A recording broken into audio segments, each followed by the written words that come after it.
எங்கள் பாட்டி அடிக்கடி சொல்லுவாங்க, உப்பை தின்னவன் தண்ணி குடிப்பான்னு. தேவை இருக்கிறவன் அந்த தேவைக்கேற்ற மாதிரி அவனுக்கு என்ன வேணுமோ அதை செஞ்சுப்பான்னு. தண்ணி தாகம் எடுத்தா எப்படியாச்சும் காக்கா கல்லையாச்சும் போட்டு தண்ணி குடிச்சிரோன்ற கதையை நம்ம சின்ன வயசுலேருந்தே படிச்சிருக்கோம். எப்படி காக்கா தன்னோட தேவைக்காக கல்லை பொறுக்கி போட்டு தண்ணி குடிக்குதோ அதே மாதிரி தாங்க தொழில் முனைவோர்களும். நீங்கள் என்னதான் பாடங்களை சொல்லி கொடுத்தாலும், இப்படி செய் அப்படி செய் அப்படிலாம் வழிமுறைகள் சொன்னாலும் அதை ஃபாலோ பண்ணுவாங்களா அப்படின்னு கேட்டால் முழுமையாக இல்லைன்னு தான் பதில்.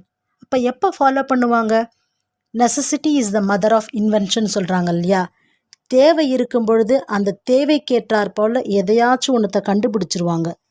தேவை தான் அவங்களுக்கு என்ன தேவை அப்படிங்கிறத கண்டுபிடிக்குது. அப்போ அதற்கேற்றா போல் தொழிலையும் ஜெயிக்கிறாங்க.